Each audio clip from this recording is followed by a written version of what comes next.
너희를 고난하니 너희가 배운 교훈을 거슬러 분쟁을 일으키거나 거치게 하는 자들을 살피고 그들에게서 떠나라. 이 같은 자들은 우리 주 그리스도를 섬기지 아니하고 다만 자기를 배만 섬기나니 교활한 말과 아첨하는 말로 순진한 자들의 마음을 미혹하느니라. 아멘. 우리 신앙고 할까요? 예수 에스티노 크리스토스. 예수 에스티노 크리스토스. 예수는 그리스도이십니다. 예수는 그리스도이십니다. 자, 우리 서로 인사 나누겠습니다. 아가포카이 에올로고엔 예수. 아가포카이 에올로고엔 예수. 예수님 안에서 사랑하고 축복합니다. 예수님 안에서 사랑하고 축복합니다. 예, 말로만 하지 마시고 이렇게 좀 해주셔도 괜찮을 것 같아요. 사랑하고 축복합니다. 잘 지내셨어요? 네. 많은 일들이 있었죠? 네, 정말 많은 일들이 있었습니다. 뭐라 말 못할 드릴 수 없는 그런 일들이 많이 있었습니다. 김종 김사님 잘 계시죠? 네, 말씀 하나도 압니다. 자, 우리가 지난 시간에 바울의 동역자들을 소개하는 그런 내용들을 살펴보았는데, 바울이 동역자를 소개하는 것이 단순하게 이 동역자들과 로마교회 성도들과 서로 문안하고 인사를 나누어라 라고 하는 그런 내용은 아니었던 것 같아요. 좀 더 보니까 동역자들을 통해서 바울 자신을 로마교회에 드러내는 그런 내용이었고, 또 좀 더 깊게 들여다보니까 바울을 통해서 예수님께서 자신을 로마교회 안에 세우시는 것이다 라는 그런 것을 살펴보게 되었죠. 참 놀랍습니다. 우리는 흔히 바울이 넘어서를 썼기 때문에 바울이 동역자들을 통해서 자기 자신을 드러내고 나타내서 결국 서바나의 선교에 도움을 받고자 하는 그러한 동역을 얻고자 하는 그런 내용으로 이 본문을 살펴볼 수 있었지만, 우리 좀 더 깊게 생각을 하고 여기서 예수님까지도 이 로마교회에 드러내시고자 하고 나타내시고자 했던 그러한 내용이었다라는 것을 살펴봤단 말이에요. 바울은 동역자 한 사람 한 사람의 이름을 부르고 또 가정교회와 소규모의 신앙 공동체에 속한 성도들을 빠짐없이 다 이렇게 언급을 합니다. 그런데 여기서 그러한 성도들과 그리고 가정교회와 공동체들의 이름을 언급하는 것보다 더 중요한 것이 있었죠. 그게 뭐냐면요, 그리스도 안에 있는 자, 예수 안에 있는 자, 주 안에 있는 자라는 수식어였어요. 그들의 이름 앞에 붙어있는 이런 수식어였단 말이에요. 이 표현들, 이 수식어들은 단순한 별칭이 아니었죠. 그렇죠? 소개하는 동역자들의 정체성을 드러내는 그런 말씀, 수식어들이었어요. 그리스도의 죽음과 부활에 연합된 존재고, 또 그리스도의 구속사역 안에 들어온 새로운 피조물이라는 그런 사실, 또 예수님의 주권과 권위 안에 살아가고 있는 자들이다 라고 하는 그런 표현이었죠. 그리고 예수님의 통치를 인정하고 고백하는 사람들이다 라는 그런 의미가 그 수식어에 담겨 있었단 말이에요. 얼마나 중요합니까? 우리는 예수님을 믿는 사람들이에요. 그런데 우리가 예수님 안에 있는 사람들이라는 그런 수식어가 없다면 우리는 과연 종교인일까요? 종교인이라고 표현해야 맞겠죠. 그러나 우리가 예수 안에 있기 때문에 신앙이 있는 거예요. 예수 안에 있기 때문에 우리를 예수님 안에 있는 자로 불러주기 때문에 우리가 신앙이 있는 것이지, 만약에 그렇지 않다면 우리도 똑같은 종교인이지 않을까라는 생각을 해봅니다. 그렇다면 바울은 왜 굳이 이렇게 동역자들을 소개했을까? 아마 바울은 자신의 사역이 진실하고 검증된 것이다 라는 것을 로마교회 성도들에게 알리고자 했지 않았을까. 그리고 로마에 흩어져 있었던 여러 교회들, 가정교회 그리고 신앙 공동체들, 로마의 폭풍에 피해서 지하에 숨어서 이렇게 소규모로 하나님을 예배했던 그런 공동체들을 하나로 연합시키기 위함이었을까. 그리고 모든 관계가 인간적인 친분이 아니라, 그러니까 동역자들을 쭉 소개했는데 이러한 자들이 인간적인 친분이 아니라 오직 그리스도 안에서 형성된 것임을 강조하기 위함이었을 것이다 라는 거죠. 그리고 마지막으로 좀 더 계획이 있었다면 아마 서반화 선교를 위해서 노마교회의 지지와 협력을 얻기 위함이 아니었을까라는 그런 결론을 내려보았습니다. 이렇게 노마에 흩어져 있던 많은 동역자들을 바울은 소개를 한 후에 교회의 질서를 무너뜨릴 수 있는 사람들에 대해서 마지막 경고를 하는 것이 17절과 18절 오늘 본문이에요. 그리고 이어지는 것이 하나님께서 교회를 반드시 승리하게 하시고 사탄을 성도들의 발 아래 짓밟히게 하실 것이다 라고 하는 그런 약속이 주어지는 것이 19절부터 20절 상반절까지입니다. 그리고 마지막으로 주 예수 그리스도의 은혜다 라고 하는 짧지만 힘있는 그런 축복으로 마무리하는 것이 20절 하반절이에요. 이것이 사실은 17절부터 20절까지 하나의 문단인데 이것을 쭉 하다 보니까 마지막 경고 부분을 하다 보니까 너무 양이 많은 거예요. 그래서 지금 둘로 나눠서 다음 시간에 약속과 축복을 하고 오늘은 경고를 이렇게 알아보도록 하려고 해요. 그래서 이 경고 부분만 하는데 하루 한 주 분량이 나오더라고요.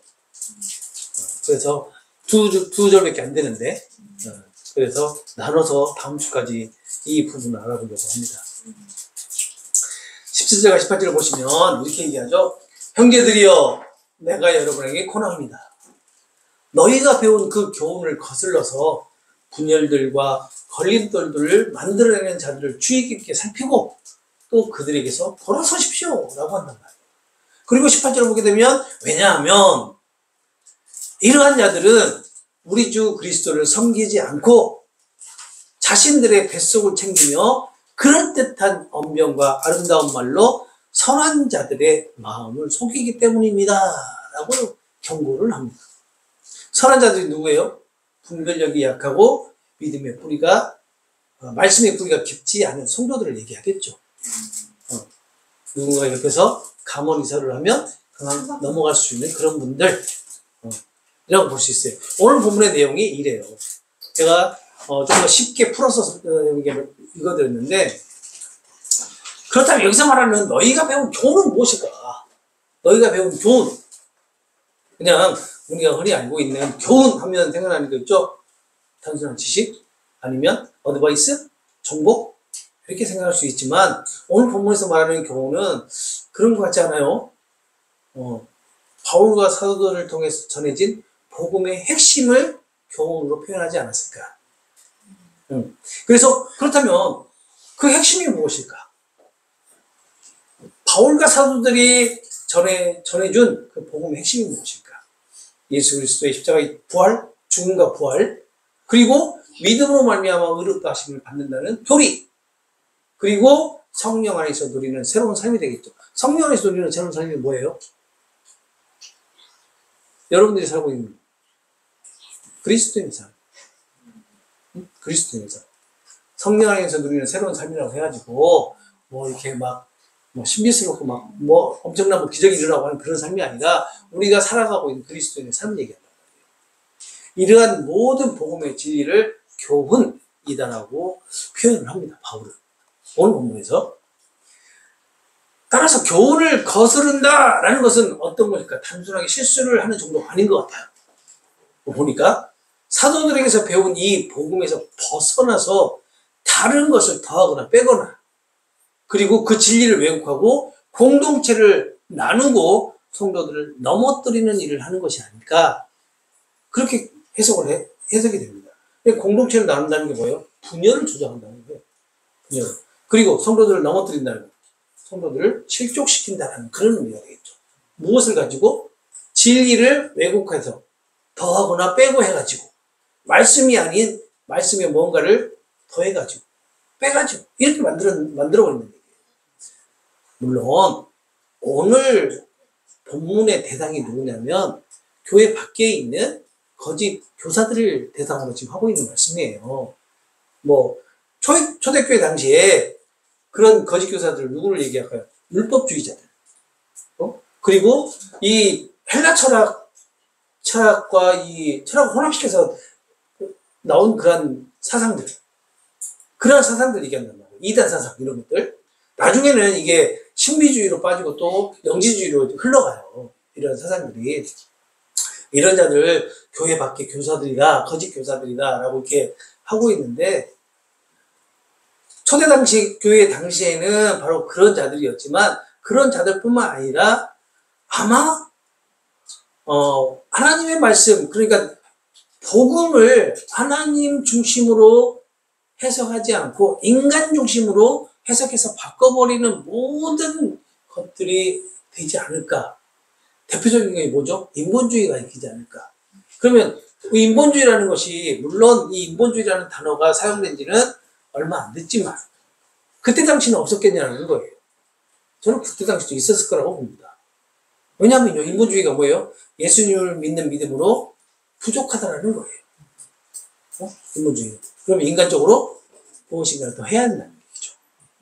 그리고 인간의 행복, 그리고 자아 실현, 그리고 또 뭐 심리적인 그 만족이 중심이 되는 것이 인본주의란 말이에요. 그러면 그것이 꼭 오늘날에만 있었겠느냐? 중세 이후에, 16세기 이후에, 뭐 내지는 종교개혁 이후에 그때 생겨났겠느냐? 그게 아니라 초대교회에도 똑같이 이러한 사람들이 있었을 거라는 얘기예요.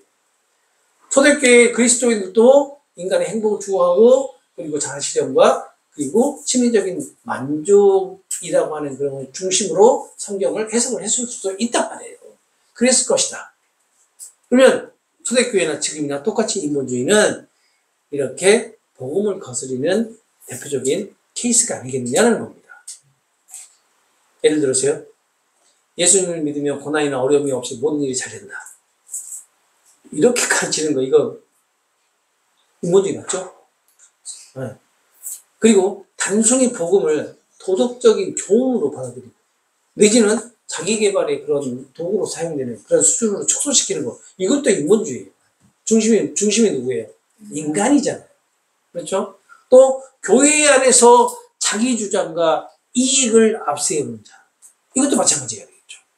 그리고 특정 지도자에게 맹목적으로 집착하는 것, 그러니까 맹목적으로 추정하게 하는 것과 추정하는 것, 이것도 역시 마찬가지 하나님 중심이 아니라 인간 중심의 인본주의다라는 사실을 우리는 꼭 기억을 해야 됩니다. 또 있죠. 정치적이거나 사회적 이념이나 문화를 복음보다 앞세우는 것. 이것도 역시 마찬가지 다 여기에 해당된다고 볼 수가 있는 거예요. 그러면 이렇게 쭉 몇 가지 살펴봤는데, 또 한 가지 있죠. 입술로는 믿음을 고백하면서 삶으로는 복음을 부정하는 모습. 이것도 같은 맥락이라고 볼 수 있는데, 입술로는 믿음을 고백하면서 삶으로는 복음을 부정하는 게 무엇이 있을까? 예수님을 주로 고백하면서 세상 욕심대로 살고, 그리고 사랑과 용서를 외면하면서 자기 중심으로 복음을 도구화하는 겁니다. 그렇다면 이렇게 몇 가지 예를 들었는데, 여기에 꼭 거짓 교사들만 포함이 되어 있겠느냐라는 겁니다. 그렇죠? 우리 거짓 교사하면, 지금 현대의 거짓 교사하면 어떤 사람들이 있어요? 그렇지, 맞아요. 신천지, 뭐 유아 증인, 이단들, 뭐 하나님의 교회 많잖아요. 그 사람들이 주장하는 게 뭐예요? 내가 예수라는 거예요. 내가 예수. 있을 수 없는 일. 우리 입장에서는 있을 수 없는 일이잖아요. 그런데 그렇게 가르쳐요. 그렇게 가르치고 넘어간 사람들이 많잖아요. 그렇죠? 자, 그런 사람들이 초대교회도 있었단 말이에요. 초대교회. 많았어요. 초대교회 교회가 생겨나자부터 시작해서 그런 자들이 많았습니다. 없었던 게 아니에요. 그러니까 초대교회 신앙생활하는 모습이나 지금 21세기 신앙생활하는 모습이랑 똑같아요. 이 내용을 어디 가고요? 신학자나 아니면 구약신학자들하고 같이 얘기해서 그때나 지금이나 똑같지 않습니까? 라고 딱 물어보면 다 똑같이 이구동성으로 맞아요? 라고 답을 합니다. 네, 저같이 얇게 연구한 사람도 그렇게 얘기를 해요. 근데 깊게 연구하신 분도 똑같다고 얘기를 합니다. 똑같아요. 다를 게 없습니다. 초대교회 더 신실하고 그랬을까요? 그때는 더 영적이었을까요? 아니었다라는 겁니다. 지금은 똑같아요. 그래서 바울은 이렇게, 물론 대상이 교회 밖에 있는 거짓 교사를 향해서 지금 너희들이 이렇게 경계를 해라라고 지금 강요를 하고 있는 것이지만 실질적으로는 그 교회 안에다가도 얘기하는 것 같은 거예요. 바울은 이런 사람들을 뭐라고 표현해요? 오늘 본문에 그리스도 예수를 섬기는 것이 아니다 라고 표현하잖아요. 단호하게 말한단 말이에요. 그리고 단순히 주의하라라고만 하지 않고 어떻게 해요? 비켜서라, 피하라, 관계를 끊으라 라고 한단 말이에요. 17절에 보게 돼요. 마지막에 마지막 절에 뭐라고 얘기해요? 떠나라고 하잖아요. 그들에게서 떠나라고 하는 그 말이 뭐냐? 비켜서라, 피하라, 관계를 끊으라는 그런 의미예요. 그만큼 복음을 훼손하고 공동체를 무너뜨리는 일은 이 교회가 단호히 끊어내야 할 심각한 문제라는 것을 강조하고 경고하고 있는 거예요. 자, 어떻게 생각해 보면요, 계속 제가 이렇게 말씀드렸지만 복음을 거스르는 자는 단순히 남을, 그러니까 이단이나 거짓 교사를 지적하는 말이 아닌 것 같다라는 거죠. 어떻게 보면 나 자신일 수도 있다라는 통찰이 생기지 않냐는 거죠. 오늘 본문의 해석을 쭉 보면서 나 자신도 이 복음을 거스르는 자에 해당할 수도 있겠다 라는 것을 지금 우리에게 통찰이 생길 수 있도록 이렇게 제공해 주는 것은 아니겠느냐. 바울의 경고는 단지 당시의 거짓 교사들에만 향한 경고의 말씀이 아니라 당시의 그리스도인들과 오늘을 살아가고 있는 그리스도인들, 우리 자신을 돌아보게 하는 그러한 거울이 될 수 있을 것 같다는 겁니다. 바울은요, 고린도전서 9장 27절에 내가 남에게 전파한 후에 자신도 도리어 버림이 될까 두려워한다라는 이런 고백을 하는 구절이 있어요. 그런데 이 말씀을 흔히 뭐라고 해석을 하냐면 버림받지 않도록 신앙의 길에서 벗어나지 않도록 스스로 절제하고 훈련하고 단련을 해야 된다고 얘기를 해요. 이렇게 해석한단 말이에요. 물론 이 해석이 틀린 해석은 아닐 것이라고 봅니다. 왜냐하면 대부분 이렇게 해석을 하니까 모든 주석들과 모든 신학자들이 이렇게 주석을 해놓고 이렇게 해석을 해놨기 때문에 제가 뭐라고 말씀 못 드리겠지만 이게 틀린 것은 아니겠죠? 아니겠지만 저는 이 말씀을 좀 다르게 해석했어요. 바울은 단순히 자기 절제와 단련의 필요성을 말하는 것이 아니라 사실은 자신도 그런 연약한 존재임을 솔직하게 지금 고백하고 있는 것은 아닐까. 이렇게 저는 해석을 했어요. 왜냐하면 우리 스스로의 힘으로 결코 내 몸을 쳐서 복음에 대해서 벗어나지 않게 지킬 수 없기 때문에. 인정하십니까? 우리는 자기 욕망의 주인이 돼서 살아가는 존재죠. 내 욕망에 사로잡혀 살아가는 존재란 말이에요. 그런데 스스로 복음의 종으로 만들 수 있는 존재가 아니잖아요, 우리는. 그러죠. 그렇기 때문에 저는 이 고린도전서 이 말씀이 바울이 너희들은 그렇게 단련하고 훈련해서 이겨내야 돼 라고 표현하는 것보다 나 자신이 그런 존재야. 나 자신도 솔직히 연약해서 주께서 붙들어주지 않으면 나도 넘어질 수 없는 그런 존재야라고 얘기하고 있는 것은 아니겠냐는 거예요. 저는 그렇게 해석을 했다는 겁니다. 잘못됐으면 저한테 연락 주십시오. 저의 해석이. 그래서 이 말씀은 그리스도인의 결단을 강조하면서도 결단을 강조해요. 하면서도 바울 자신조차도 주님께 붙들려야, 주께서 붙들어 주셔야 복음에서 벗어나지 않는다라는 그런 고백으로 저는 해석을 할 수 있었던 거예요. 그게 아니겠느냐는 거죠. 그렇다면 복음을 거스리는 것 어떤 모습들이 있을까? 우리가 좀 더 좀 살펴봐야 되니까 우리 신앙생활하는 그 안에서 우리가 흔히 은혜 받았다라고 하잖아요. 많이들 얘기를 합니다. 특히 무슨 찬양 집회가 끝나거나 기도회가 끝나거나 예배가 끝나고 난 이후에 수없이 많은 사람들이 입을 통해서 이렇게 고백을 해요. 은혜 받았습니다. 그러죠? 공자님? 네. 그런데 실제 삶에서는 어떻게 해요? 여전히 자기 행위나 업적에 기대려고 하는 그런 경우가 너무나 많아요. 너무나 많단 말이에요. 대표적인 게 뭐예요? 금식기도. 40일 금식기도 한번 해보세요. 훈장이에요, 훈장. 훈장이에요, 40일 기도. 그 금식기도 하면. 대부분 누가 해요? 누가 해요? 이 40일 금식기도를? 그냥 목사님들 해요. 사모님들은 작전 기도하고. 또 철야기도 하더라고요. 그리고 또 있잖아요, 헌금.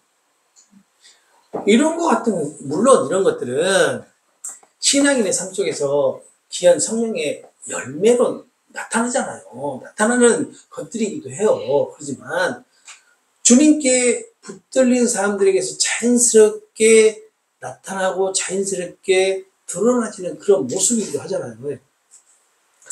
그런데 문제는 뭐냐면 좀 전에 말씀드렸다시피 이것은 마치 있잖아요. 자신의 신앙 경력을 중요한 스펙을 본다. 스펙을 삼아요. 그러니까 훈장인 거야. 나 40일 기도, 금식 기도. 이렇게 지금은 좀 덜하는 것 같은데 예전에는요 정말 많았어요. 금식 기도 하시는 분. 정말 많았어요. 저도 했다니까요. 기도도 가지고. 기도 가지고 저도 했어요. 저 쓰러지려고 했어요. 일주일 간격으로 계속 가가지고 전 성가대에서 찬송하다가 쓰러질 뻔했어요. 그런 적도 있습니다. 이런 것들이 알지 못하게, 나도 알지 못하게요. 나 사실 금식기도 한 사람이야. 라는 그런 스펙이 돼버린다.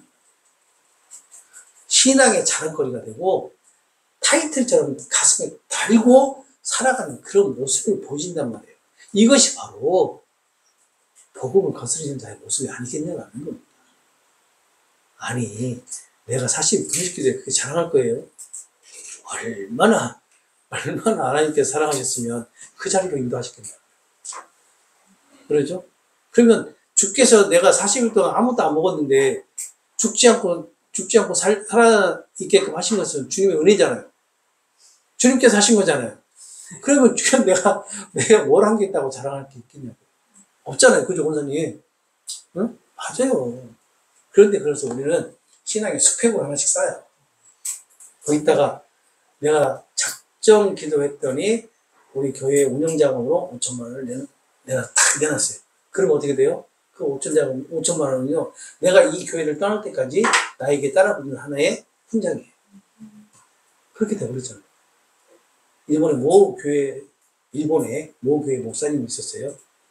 본인 돈도 아닌데, 누가 잠깐 맡겨오는 것을 교회에다가 헌금한다고 딱 해버렸어요. 그러면 그는 교회를 위해서 내가 이것을 헌금으로 드렸다. 라고 이렇게 했단 말이에요. 그런데 그것을 온 세상에 다 알리고 다녀요. 아, 저 목사는 5천만 원을 교회 운영자금으로 헌금한 사람이다. 이게 우리나라에 그냥 전체에 다 퍼졌어요. 그런 경우도 있었단 말이에요. 그게 바로 훈장이잖아요. 이런 것들이 오늘 본문에서 말하면 복음을 거스르는 자의 모습이다라는 거예요. 그렇게 되면 복음으로부터 주어지는 은혜보다는 자기 행위가 중심이 되어버리잖아요. 그렇죠? 결국 복음을 거스르는 길에 빠지게 된다는 거예요. 우리 그리스도의 모습이 그렇다는 겁니다. 이렇다는 거예요. 또 교회가 하나 되기를 원한다고 말하면서 실제로는 어때요? 자기 욕심이나 자존심 때문에 분열을 일으키는 경우가 많죠. 많이 보잖아요, 우리. 예를 들어서 작은 일인데 내 의견이 더 옳다고 끝까지 고집을 하다가 갈등을 만들기도 하잖아요. 그렇죠?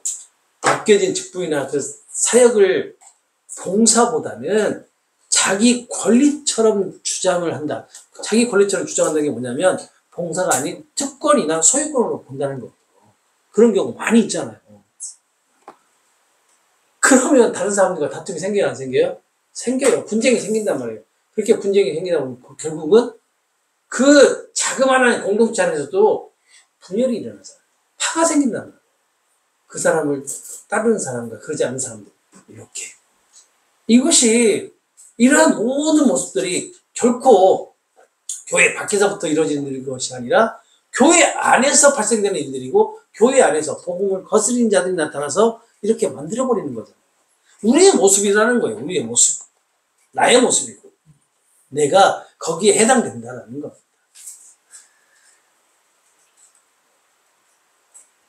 또 때로는 이런 일도 있죠. 뭐 사소한 뭐 자리 문제라든지, 뭐 직책이나 뭐 역할 같은 거, 그리고 교회 운영 방식이라든지, 아니면 사람에 대한 호불호. 이게 사람 한 사람이 누가 들어오거나 무슨 직책을 맡게 되면 그 사람을 좀 좋게 보는 사람이 있고 그렇지 않은 사람도 있고 막 그러잖아요. 그런 것 때문이란, 이런 것 때문에 마음이 갈라지게 되고 또 관계가 깨지게 되는 모습이 작은 공동체 안에서도 이루어지잖아요. 바로 이러한 모습들. 바울은 지금 이것을 경고하고 있는 거예요. 이러한 것들. 바울은요, 로마서 1장 1절부터 시작해서 쭉 지금까지 보면 이렇게 경고를 하는 경우가 없었어요. 1장 1절부터 16장 16절까지 바울은 이러한 경고를 단 한 번도 하지 않습니다. 그런데 갑자기 17절에 들어와서 이런 경고를 해요. 17, 18절에. 그것도 이 로마서가 마무리돼가는 그런 부분에서. 이렇게 바울은 우리 교회 안에 얼마든지 공동체 전체의 목적이나 사역의 본질과는 전혀 관련 없는 그런 사람들의 자존심이나 체면 때문에 이렇게 교회가 분쟁이 일어날 수 있고 분열이 일어날 수 있다는 것을 경고하고 있는 거예요. 좀 더 나아볼까요? 우리 입술로는 예수님만이 나의 주님이다 라고 고백을 해요. 그렇죠?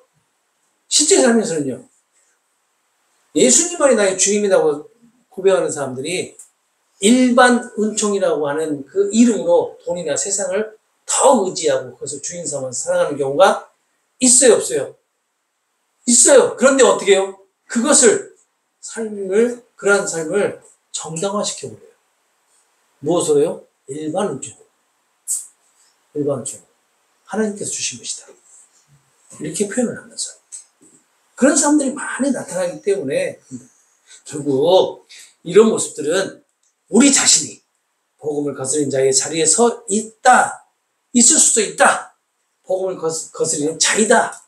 라는 것을 보여주는 것이 아니겠냐는 겁니다. 오늘 본문에 직접적으로 대상이 교회 밖에 있는 그런 거짓 교사들이나 또 교회 안에 있는 교회 안에 들어와서 혼란을 일으키는 그 거짓 그렇지만 동시에 우리 마음속에도 복음을 거스르는 그런 죄성과 태도가 얼마든지 자리 잡을 수 있다는 것을 우리는 인정해야 되지 않을까라는 그런 권면을 여러분들에게 한번 해드립니다.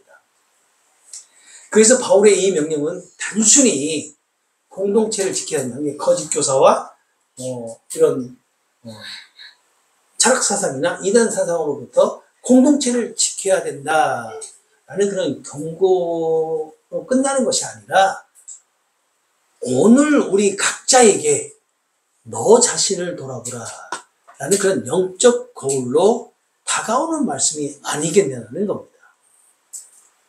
복음을 거스르는 자는 그리스도인 자신일 수도 있습니다. 복음을 거스르는 자는 멀리 있는 사람이 아니라 내 안에서 시작될 수 있다는 것을 바울은 경고하고 있는 것이 아닐까라는 생각이에요. 바울은 복음을 거스르는 자들과 또 우리 안에 있는 또 다른 나가 어떻게 사람들을 넘어뜨리는지 설명을 해줘요. 오늘 본문에서. 그들이 사용하는 방법이 뭐냐면 부드러운 말과 아첨입니다. 18절에 말씀하고 있죠. 여기서 부드러운 말은 무엇일까? 단순하게 친절하고 따뜻한 말일까? 아닙니다. 듣기에는 좋고 설득력이 있어 보이지만 사실은 본질과 진리를 왜곡하는 말을 지금 말하고 있는 거란 말이에요. 거짓이 마치 진리인 것처럼 포장해서 사람들을 현혹하고 자기 주장을 매력적으로 꾸며내는 것, 이것이 바로 부드러운 말이에요. 대표적인 것이 이단이고 또 성경과는 전혀 상관없는 것을 선포하는 강대상이라고 볼 수 있습니다. 잘할 수 있다. 하면 된다. 그렇게 선동한. 열심히 하면, 그리고 작정해서 기도하면 무엇인가를 이루어 주실 것이다 라고 이렇게 행위를 강조하고 뭔가를 할 수 있게끔 이렇게 설명하는 그런 내용. 그런 것들을 지금 얘기하고 있단 말이에요. 부드러운 말로. 나의 자존감을 높여주면서. 자, 또 아첨은요, 원래 아첨이 칭찬이나 축복을 뜻해요. 칭찬이나 축복. 그런데 여기서 아첨은 뭐냐면, 입에 발린 말을 의미한단 말이에요. 상대방의 기분을 맞춰주고, 자존심을 세워주는 것 같지만, 사실은 자기 목적을 이루기 위해서 교묘하게 이용하는 그런 태도가 바로 아첨이잖아요. 집사님만이 유일하게 우리 교회 안에서 그 문제를 해결할 수 있어요. 이런 것들. 이런 것들이에요. 근데 우리가 심심치 않게 이런 말 들어요, 안 들어요? 정말 많이 들어요. 네. 각 부서에서 그냥 자연스럽게 나오는 말들이 그런 말이에요. 그러죠? 누군가, 주일학교 선생님이 조금, 그 봉사를 좀 더 안 하시려고 하는 경향이 있으면, 이거 선생님이 아니시면 누가 하겠어요? 라고 이렇게 하는 그런 모습들이 있는데, 바로 그런 모습들을 얘기하는 건데, 이게 좋은 의미에서 사용되면 상관이 없습니다. 그렇죠? 그런데 이게 좋은 의미가 아니라, 나의 목적을 달성하기 위해서 하는 거라면, 이게 아첨된다는 얘기예요. 오늘날 교회에서 이런 모습 쉽게 발견하잖아요. 예수님을 믿으며 어려움 없이 모든 일이 잘 풀린다 라고 약속하는 거. 그리고 성경의 핵심을 빼놓고 긍정적인 사고나 자기개발이라고 하는 그런 메시지만을 강조하는 그런 말들, 또는 사람의 인기를 얻기 위해서 특히 좋은 말만 골라 전하는 그러한 강대상, 이런 모든 것들이 그런 예라고 볼 수가 있죠. 제가 우리 전사님한테 이런 얘기를 했어요. 사람한테 인기를 얻으려고 설교하지 마라. 결국 사람에게 인기를 얻기 위해서 설교를 하면 어떤 일이 벌어져요? 본질과 진리에서 벗어날 수밖에 없어요. 왜냐하면 사람한테 초점을 맞춰야 되잖아요. 네. 그럼 우리 권사님 이렇게 오늘 이쁘게 또 마 저고리를 입고 오셨는데 얼마나 이뻐요. 네. 그러니까 이렇게 초점을 맞춰버리면 어떻게 돼요? 성경 말씀의 본질에서 벗어나버리게 돼요. 그러게 되면 그 예배는 죽은 예배거든요. 하나님과 나와의 관계를 확인할 수 없는 예배가 되거든요. 그리고 설교가 뭐예요? 설교를 어떤 분들은 변화를 일으키는 거라고 얘기를 하대요. 그런데 저는 변화를 일으키는 것이 아니라 하나님과 나의 관계를 확신을 심어줄 수 있는 메시지라고 하는 설교라고 생각하거든요.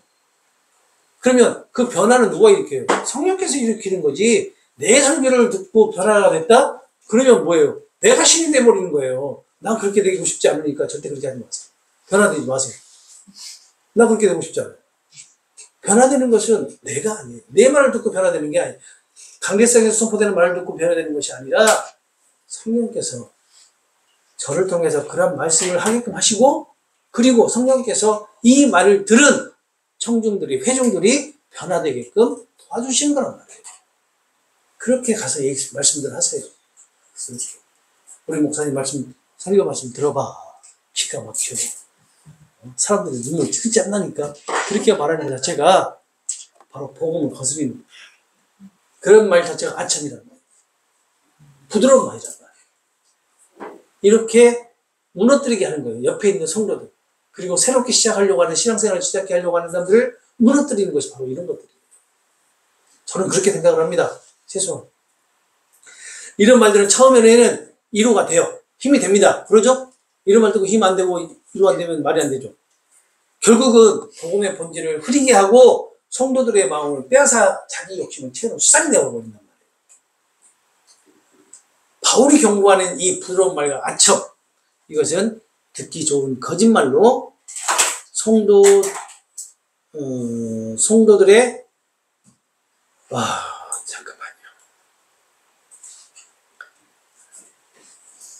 성도들을 속이고 복음을 변질하는 언어의 술책, 언어적 술책이다라고 볼 수가 있습니다. 이런 말들이 공동체를 거짓된 평화로 이렇게 덮어 씌우죠. 이런 말들이. 그러니까 눈에 보이기에는 참 평화롭고 그리고 평안이 넘치는 것 같은 그런 조직, 그런 공동체도 보면 하나님의 진리와 그리고 건강한 그런 공동체하고는 전혀 관계가 없게 돼버려요. 가려지기 때문에 눈에. 바울은 이런 것들을 경고하면서 그들에게서 물러서라. 끊어버려라. 라고 지금 얘기를 하는 겁니다. 연약한 우리에게 정말 필요한 건 뭘까? 그렇다면. 우리는 너무나 이런 것들에 노출이 돼가지고 너무 쉽게 넘어가요. 그런데 이 연약한 우리에게 정말로 그러면 필요한 게 무엇일까? 저는 딱 두 가지라고 생각합니다. 말씀 앞에 바로 서게 하는 은혜. 우리 스스로 할 수 없기 때문에 하나님의 은혜가 임해서 우리가 말씀 앞에 바로 서고 그렇게 들리는 말들을 분별할 수 있게끔 하시는 것. 그리고 끝까지 우리를 붙들어주시는 성령의 도우심이 아니면 안 된다고 저는 생각을 해요. 이 두 가지가 우리를 그 부드러운 말과 아첨에게서 벗어날 수 있게끔 해주지 않겠느냐. 사실 우리가 지금 이 자리에 앉아서 이런 말씀을 듣고 있는 것도 우리의 힘이 아니라 성령께서 이 시간 우리를 붙들고 계시기 때문이잖아요. 성령은 언제나 말씀을 통해 역사하시고요. 그리고 말씀은 성령의 조명으로 움직이며 우리의 생각과 마음을 변화시킨다는 것을 꼭 기억하시기 바랍니다. 오늘 본문에 성령이 직접적으로 언급되지 않아요.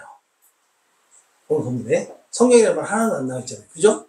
그런데 성령과 연결을 한다는 것이 본문이 전혀 말하지 않는 상징을 이렇게 자기적으로 덧붙이는 것이 아니냐라는 그런 알레고리적 해석으로 보는 사람도 있고 반문할 수도 있어요.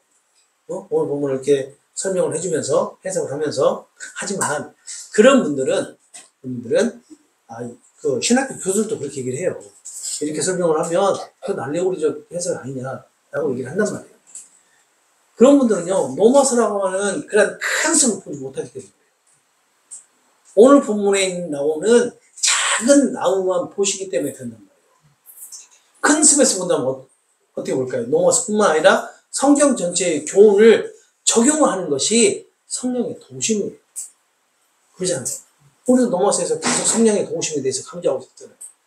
그런 전체적인 숲에서 이것을 같이 해석할 수 있어야지, 그렇지 않으면 그냥 작은 나무만 보고 이건 알레고리적 해석이야 라고 이렇게 비평을 한단 말이에요.